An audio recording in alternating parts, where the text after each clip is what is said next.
Hello and welcome to Gnostic Tarot Cards, Module 3, Alphabetical Mysticism and Continental Tarot. Now what we're going to discuss here is the alphabetical, meaning the letters in several different traditions, systems that are revealed in the tarot. Now tarot has a lot of this mysticism, as we're seeing, ingrained right into it. It's embedded within its structure. So this mainly refers to the 22 trumps that we call the major arcana in tarot. Now this is not going to be an exhaustive kind of survey of alphabetical mysticism, which will be forthcoming in other modules. But what this is going to do is introduce some of the core characteristics of this type of embedded symbolism and what is the practical application of this kind of work. So, as always, this work is inspired directly from my teacher, Christine Payner-Towler. She does the Tarot University and has been doing all of her research in the arc letters. So you could go to www.tarotuniversity.com to see more of her work. Okay, so now we're looking at the Hebrew alphabet. The reason why we're looking at the Hebrew is because some of the oldest language does come from the Hebrew when it comes to mysticism.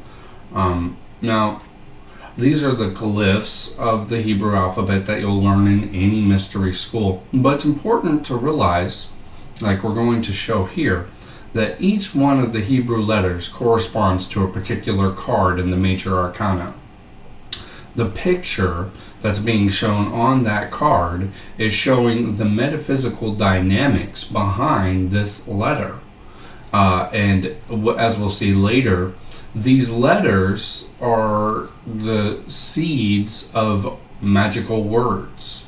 And magical words can be put together for magical equations. So when you're using the tarot, it's almost like it's a magical operation in the sense that these letters and words come together and we may not even know it, but they also have a numerical value. And this was one of the main features of Hebrew mysticism, that each letter not only corresponded to a path on the Kabbalistic tree of life, but it also had a number. So this numerical symbolism is embedded in the alphabet of the Hebrews, the Greeks, the Chaldeans, and on and so forth. So this is a portion of what these videos are going to show, is that little by little the tarot has taken on all of this.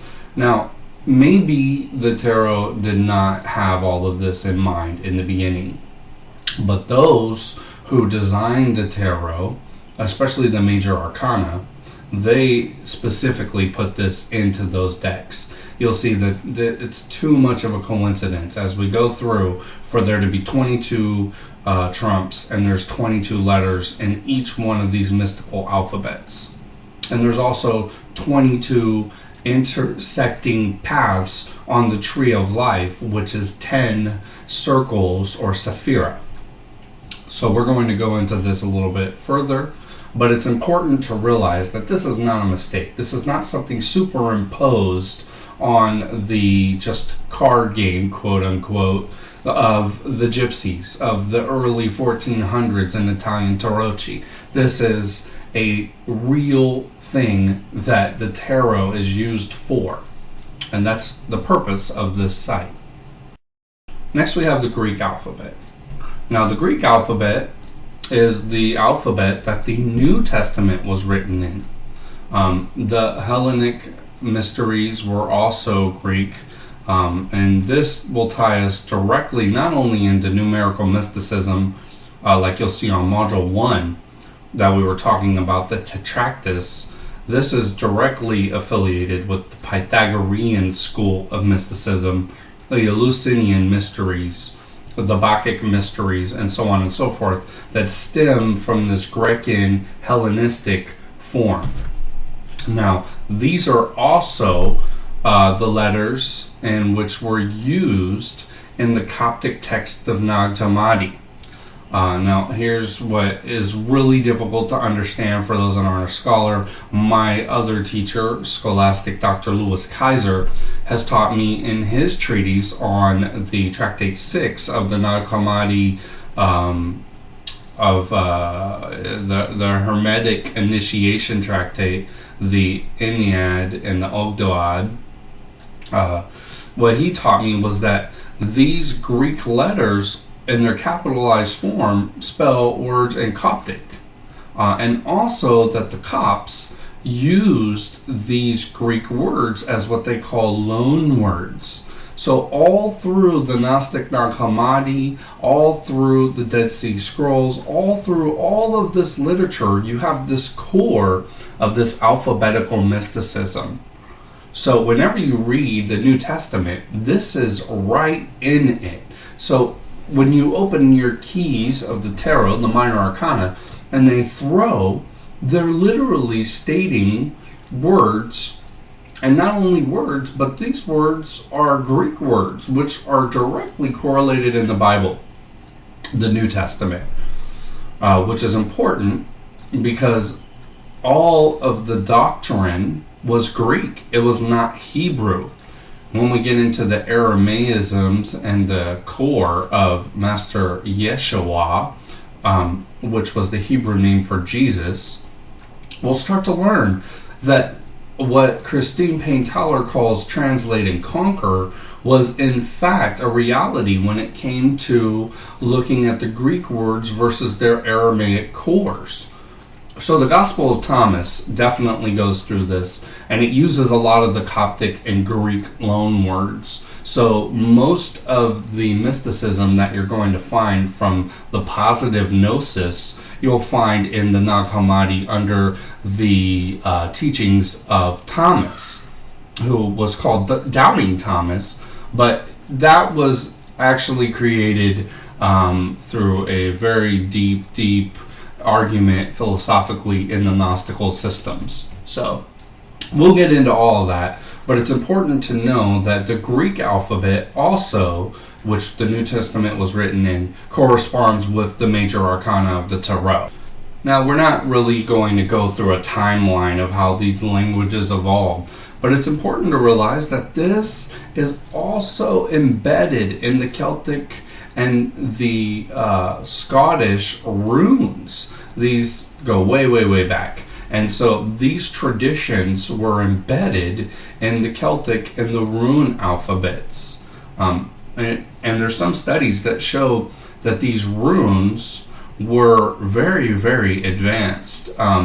And also that there were stones that these runes were written on in a specific way that directly ties back to the Knights Templar, the Comasine Masons, and to Scotland and in the 1300s. And a lot of this research, now this is part of the Masonic tradition, but it's important to realize because the Tarot was revealed through a lot of initiatic and secret societies, that these systems of alphabetical mysticism are embedded in it. They go back to the Comasine Masons. The Templars and the Masons used alphabetical mysticism, especially in the rites and rituals. One of my favorite expositions of this is saying that the Sefer Yetzirah, which the Hebrew alphabet is based upon, the mystic tract of the Hebrew alphabet pretty much is the Sefer Yetzirah, dating to the time that's contemporary with Mar Yeshua. It says that the Masonic rituals and the Scottish rites pretty much correspond directly with the 32 paths of the Kabbalah. So we're seeing this amazing confluence of systems here, showing that all through the Western tradition we have this amalgamation, this polyglot of groups that were getting together and they were sharing this. And it is our, which is the continental tradition's postulate, that this is all embedded in the Tarot. Now, if you're one of those people who likes to free associate, obviously these seminars slash webinars are not going to be for you. It's going to be too intellectual, too heady, too much of something that you're really not looking for. And that's okay, because this is built into the system. These letters will reveal themselves when the time is appropriate. So, in looking at the letter alphabetic mysticism, it's important to realize that there were traditions within traditions that are embedded in other traditions. It sounds crazy, but these groups of educated adepts went into other groups, and they formed those groups and recruited people in those groups to keep these traditions alive. And we're going to see that in the next slide. Okay, so now we have the Sanskrit letters. One of my favorite decks is the Stairs of Gold, Tavglione, I believe his name is, and he put the Sanskrit correlations on the tarot. Now, even though they show the Golden Dawn-esque group path work, it still states a very important premise, which you're going to see in the next couple of slides when I show the Magus or the Magus, that these alphabetical confluences were working hand in hand with other traditions. That is the point of showing these Sanskrit letters. Obviously, there's 48 Sanskrit letters, but what we don't realize is that each Sanskrit letter also has a specific sound to it. So this more correctly corresponds to the verbal mysticism with words. Because the Sanskrit alphabet is phonetic, so it does the sounds of the mouth and the throat as they are sounded out. So that's why these syllables are so many as opposed to other languages, because the 48 characters in the Sanskrit alphabet, when put together, make different sounds. So they were more of a tonal mysticism as far as their letters, but they still correspond with the tarot paths. And here's my favorite alphabet of all time, the Egyptian alphabet. And as you can see, the transliterated letters are there as well. This is just a little bit of that mysticism that you'll see. You have a lot of birds and feathers and these geometrical shapes and a snake. You have an owl. So the language in Egypt was highly initiatic. The only people that knew how to read or write were the priests, were the mystagogues, and those that were in charge of the mystery systems.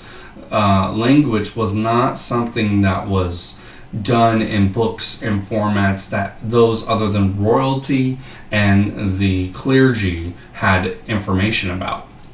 So the Egyptian alphabet, especially in the Book of the Dead or the Book of Coming to the Day, they talk about a lot of stuff, which we cannot go over in this slide.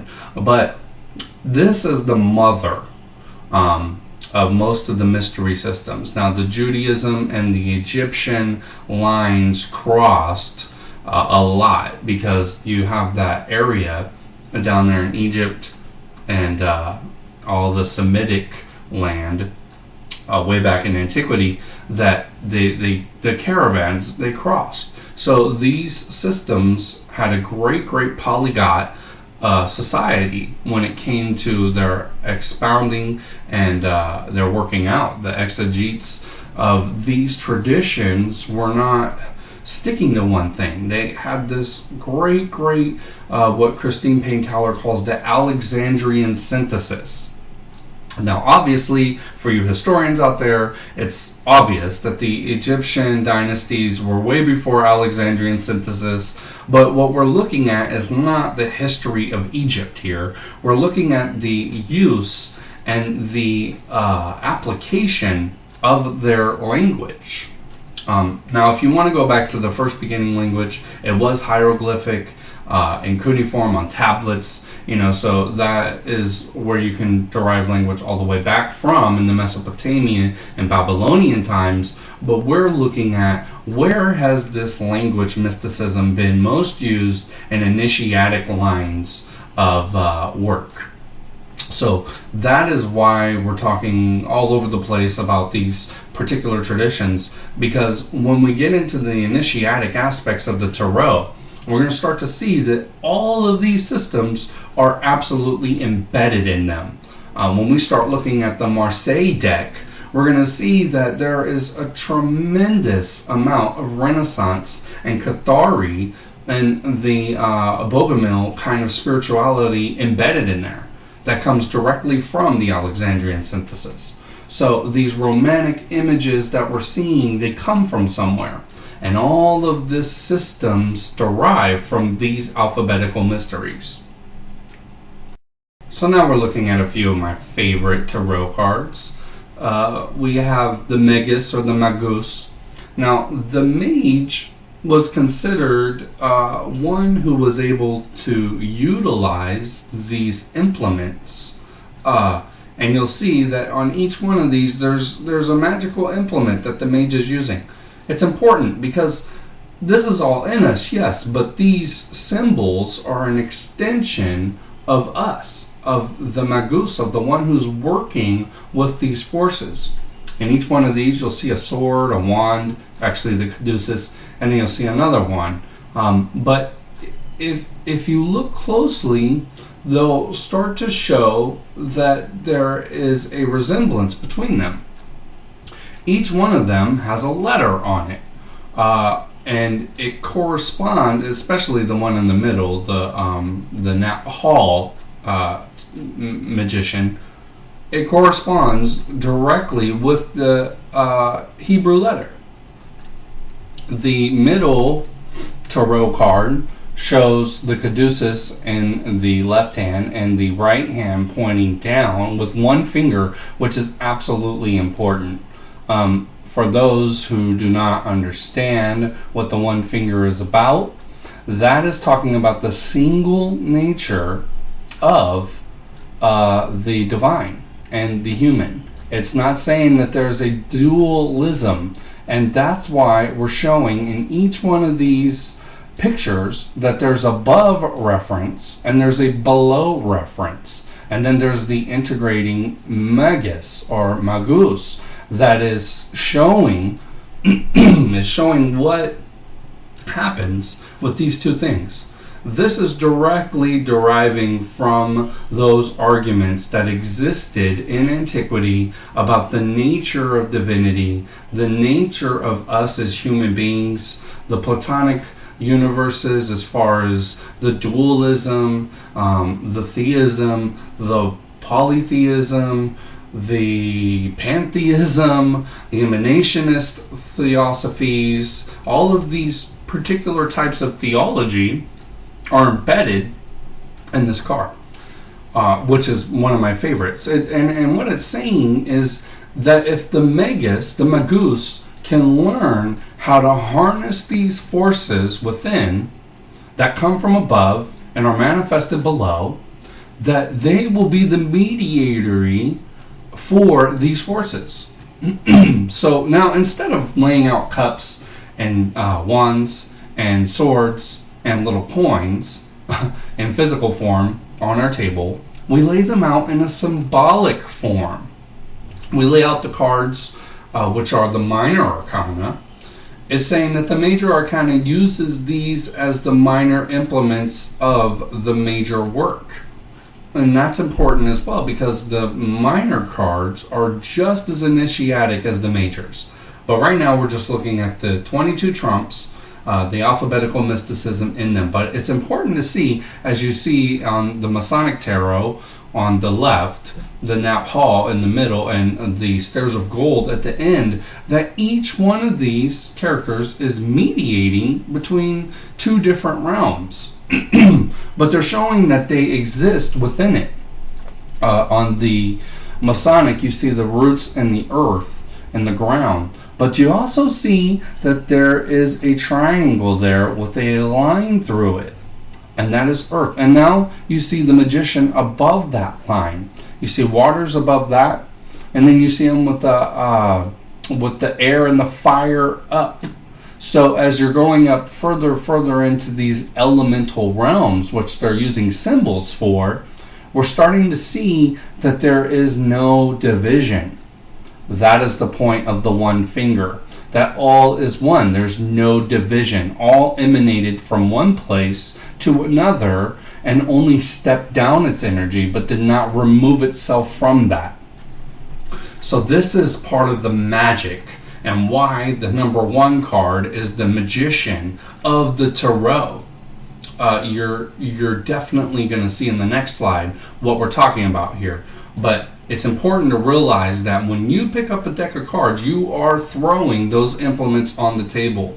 And as a divine practitioner of divination, of these theurgical talismanic energies, you are doing what our friend the Magician is doing on this card. You are participating in the shamanic mystery of the all-inclusive nature of the one.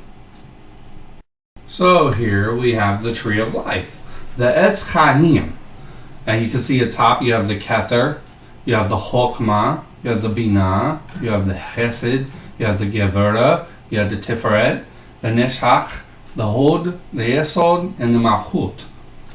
But what we're seeing here is something totally different than we usually see with this, what's called Tree of Life. We're seeing that it actually corresponds with the body. That the Magus is working with these forces of the Tree of Life, but they're not only outside, within, and below, but they're all one. And that's what this is showing. They're showing this confluence between the Eastern and Western systems, and that they're one. The meditation is about using the energies and forces on the Tree of Life. Now, in the Hindu mysticism, and particularly the Indian mysticism, you're going to start to see the snakes, the serpents, that are intertwining around the roots, and they tie around and around and around, and there's 3 channels. Those are called the Ida, the Pingala, and the Shushimna. This is exactly what we're seeing with the Tree of Life, the Ida, Pingala, and the Shushimna. They're just showing it in a different format. See, this Gnosis, different than Gnosticism, is the science of the internal structure of the soul, of the body, of our bodies planetarily, of our bodies on this earth. All the profane elements, they call them alchemy, but they're talking about the elemental forces that are behind what we can see. So when we light fire, we're not talking about fire in Kabbalah as a flame that's lit from a match. We're talking about the forces that go behind the flame. When they talk about water, they're talking about the forces that are behind what create water. And not even the scientific visual forces, but the hidden forces that we don't even know about yet. That is the mysticism that we're tapping into. That's why every time a card is thrown, it's a sacred operation, because we are in fact throwing out these energies that are coming from somewhere. The cards are being shuffled in a randomized way, and they're being thrown out there. It's not chaotic. There's no chaos in this, because there's order in everything. So that's why it's important to see this overall view before we go into actually what can we do with the tarot. And again, we have the meditating practitioner, but now we're seeing the Sanskrit syllables. So similar to the last one, we're starting to see that there's a lot more correspondences in the Sanskrit, which is okay. It doesn't have to match up exactly, but it's pointing at the same thing. We have all of the same stuff happening in the Sanskrit nadis that we do in the Kabbalistic paths. So it's important to realize that this is something that went through all the systems. And right now we're seeing mantra, the the bu, the buva, the swa, the ta, the sa, the tu, the re, the ni, the yo, the ba, re, va, yo, di, ma, sa, ya, i. All that, we're seeing this mantra. But we're not, when we're looking at these words, we're not just looking at words. We're looking at forces within the cosmos, within our direct planet, and within ourselves. So that's why what we're going to talk about is the subtle bodies. And the subtle bodies are actually how we connect to these higher and higher forms of reality that we can call cosmos, that the tree depicts, that the chakras are depicting, which we'll see in the next slide. So next we're seeing here a really good image, similar to the other one, that within these correspondence systems we have a human being. And now we're seeing within the organs of this human being, which is the same as was shown to us in the 3 tables of D.A. Freyer, one of Baume's or Bon's greatest students. It shows that these planetary forces are on the right and the left. They go around and around in the circle of the zodiac, but we can also see that there is a lot of energetic forces that we're probably not paying attention to if we're just focusing on the body. So many systems of magic said that the body was a microscopic replica of the macro, the larger cosmos. Now this isn't that hard to see, but it's important to grasp this fully. That's why I put together this little slideshow showing that there is an alphabetical mysticism that runs through the major arcana, and we as tarot practitioners are participating in one of the sacred mysteries, which is aligning ourselves with invisible forces of the planetary bodies. And there's a lot of work that goes behind the explanation of this, but there's devas, there's angelic forces, there's hierarchical beings that are not incarnate, but that are working with us and doing their operations, which we perceive as planetary movement. So when we're doing this work, it's important to realize that the tarot also corresponds, like we said in one of the other modules, it corresponds astrologically to certain times of potency, generation, concentration, and dispersion times. It corresponds with planetary energies, which are also chakras, which can be seen on the Tree of Life, which can be seen in the planetary movement. So all of these systems are starting to synthesize and create what we call a syncretic philosophy. The syncretic philosophy is that things that work from one tradition can be applied equally in another tradition. Things that do not work will not correspond. So when we go into comparative religio-spiritual studies, we'll see that there are things that just do not fit, and there's things that fit perfectly. In fact, one of the Golden Dawners, Dion Fortune, said that when systems start to align like this, we have to take attention to it. That there's no mistake that these are starting to align for us. Specifically, it's not our mental delusions. It's not a simulacrum that we placed on a irrelevant system. It is a actual merging because they were meant to be used in this way. So now we're just looking at a little bit of a cool thing here. We're looking at talismans. And talismans were these really potent charms that were worn around the neck of the operator that correspond usually to a word or symbols of words that work with invisible forces. So we see this wasn't just something that was used with the magicians in the early Renaissance, that these were actually used in antiquity.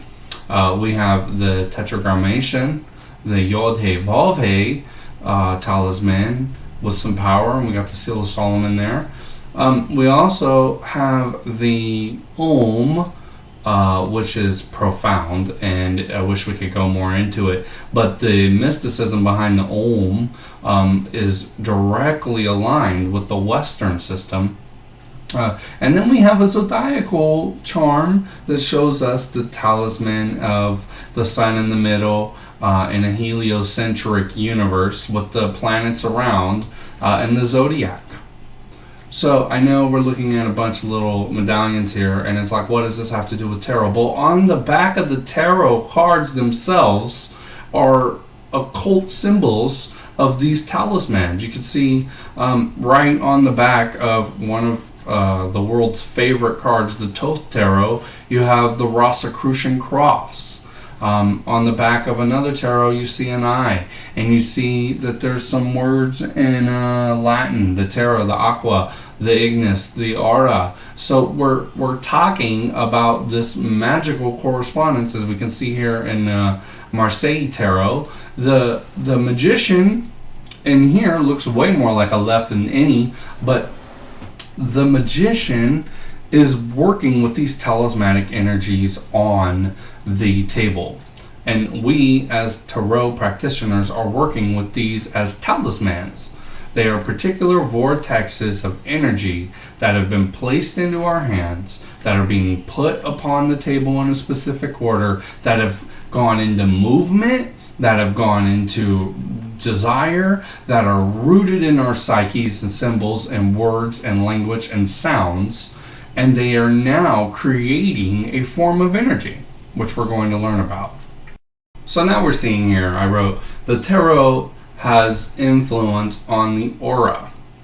This is because whenever a sound or a word or a letter is visualized, there is a particular energetic correspondence with it that aligns in us. As here we can see, there's a really big mixture of colors. We have the orange and the white and the blue and the green. We have a lot of red, and we have, all the colors here.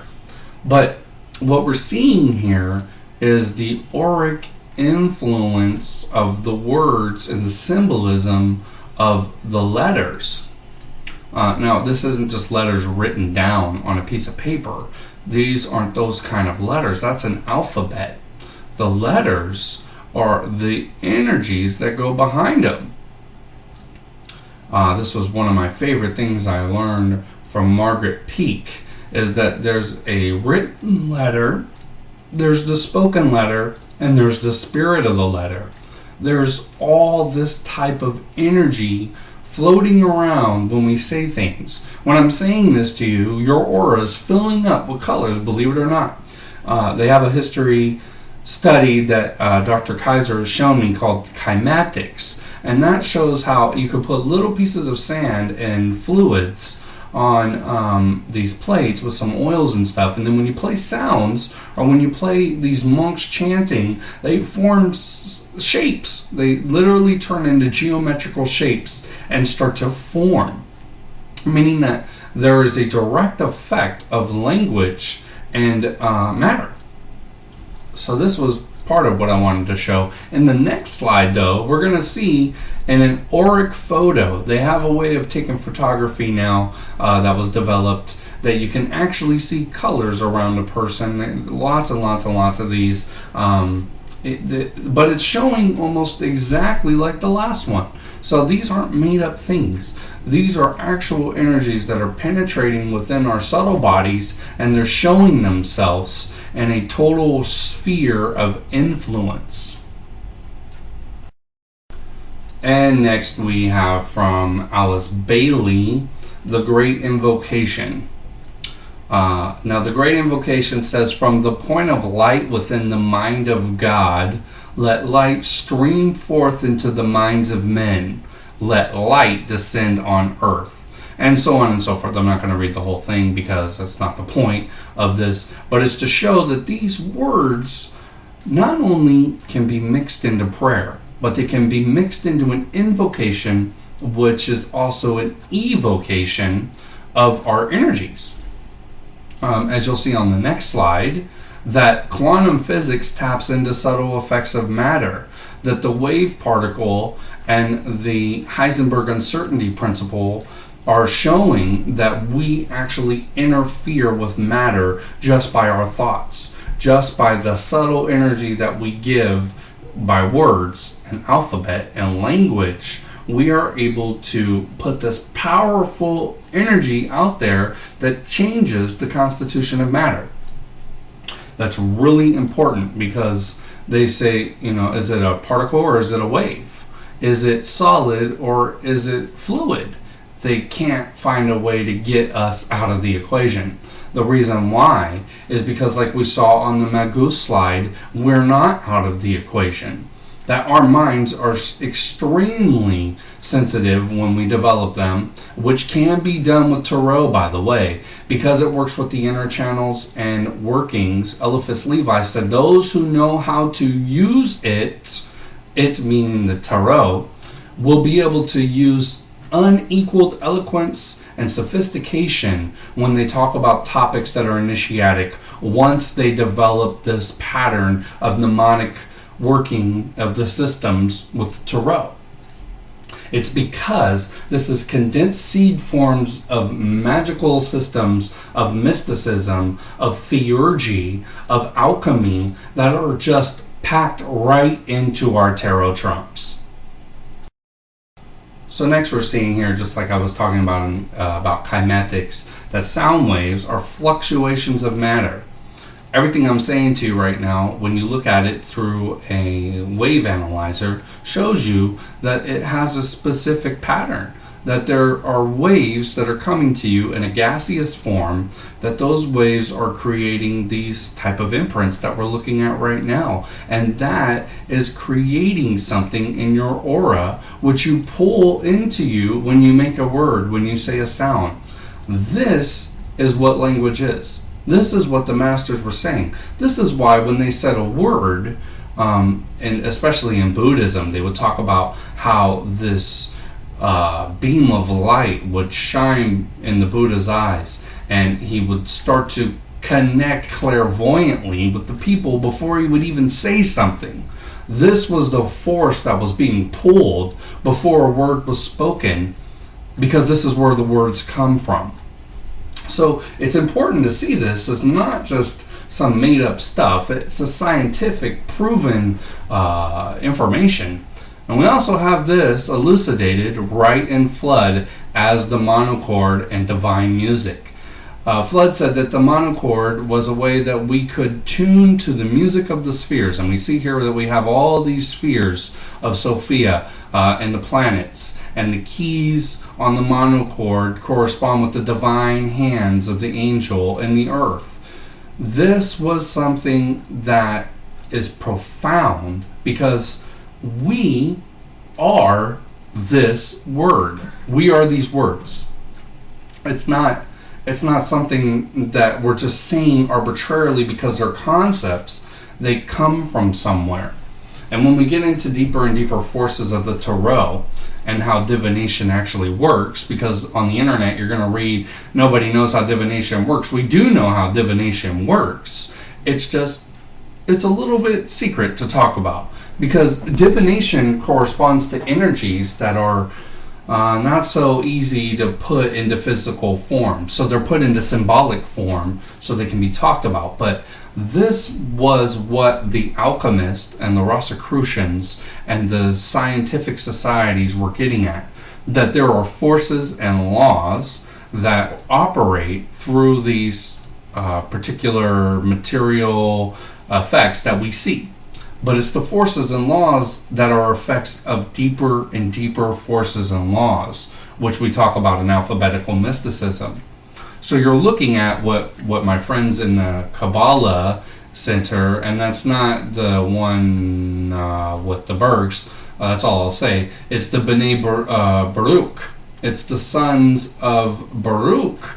It's the Kabbalah.info that we're talking about, that all these books were written in a form, what's they call the language of branches, which is like you're seeing a tree outside in front of your home, but it's not actually a tree. It's a force and the energy that's gone into a seed that's germinated, that has water in it, that has sunshine into it, and that came from somewhere too. It's saying that there's roots behind all the branches, but if you're just trying to analyze the branches, you're not going to see the roots. This is why we're doing this. We're talking about the roots behind the Tarot. Now, our friends at B'nai Baruch will not admit that the Tarot has anything to do with Kabbalah, because they're talking about Lurianic Kabbalah from the Ari, and revealed through Yehuda Ashlag, which it talks about mysticism, but it does not talk about it in this way. We as tarot practitioners are using the divine feminine to practice this divination that corresponds to the systems of magic and Kabbalah and science and theurgy and alchemy and numerology and alphabetical mysticism and astrology. All of this is in those little pack of cards that we throw on a table, and unknowingly, as a Magus, are holding the forces of the universe in our palms.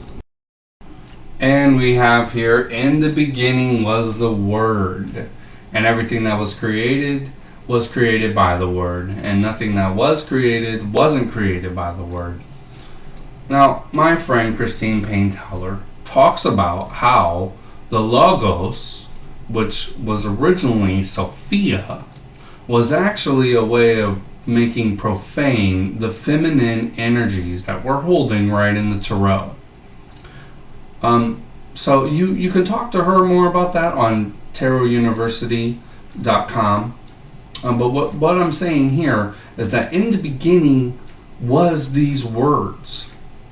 In the beginning of anything is a word. In the beginning of any kind of energy is an alphabetical correspondence. In the beginning of your tarot throw, or daily pool, or whatever spread you're working with, is a word. It may not be able to be known because your cards may not show the alphabet right on it. But make no mistake, just because the characters aren't there, it does not mean the energies aren't there. And when we get into Moni Sadhu, we'll start looking at how he said exactly that there are forces that are right behind the tarot that the initiates know, and they put certain words to them, and that the only titles that were given to the, quote, profane, close quote, were those that were vulgar, which means they didn't point at these alphabetical mysteries. They didn't point at the mysticism of the Logos. They didn't show how Sophia was working with us all through a little bitty pack of tarot that has been turned from alphabetical mysticism and Gnostical synthesis into a little bitty card game to hide from orthodoxy some of the doctrines and philosophies and points of operation that could not be discussed openly. But those that knew about it, knew about it. That's why when I was reading a little bit about the Rosicrucian Fama and the Confesso, it was said that a lot of those who were Rosicrucians before they even read the Fama and the Confession. It was because they knew this alphabetical mysticism. When they saw a word, they knew that word meant something. They knew that it came from somewhere, that it had an etymology, that it had a mysticism behind it, that the Logos was behind it, and ultimately that Sophia was behind the Logos. So that's part of your Gnostic mythology. But this particular video was just to show that in the tarot, in the major arcana, we have these words. We have this alphabet. They have these forces. They have this effect. Okay, well, I'd like to thank you for watching that and hearing a little bit deeper of an interpretation of what's going on in the major arcana of the tarot as far as alphabetical mysticism and the effects that the alphabet has on us magically and mystically. You can always go and view these videos at YouTube on our channel, Gnostic Tarot Cards. There's a website, GnosticTarotCards.com, Facebook, Twitter, network blogs, and Blogger for Gnostic Tarot Cards. You can pretty much find us out there. If you go to Google and Google Gnostic Tarot Cards, you're going to find the site. You're going to find the videos. And as always, these will be free for their first month or so of publication. They're not going to be put into production yet for DVD sale. But I would challenge you to read some of the blog posts, to go to Christine Payner-Towler's Tarot University. And if you're interested in the tarot as more than just a free associative way of an oracle, go into the history behind these symbols and letters and words and signs and find out what it is to you, what if this means anything to you. And if it does mean something to you, come on and check us out some more. Thanks for listening. Have a good time.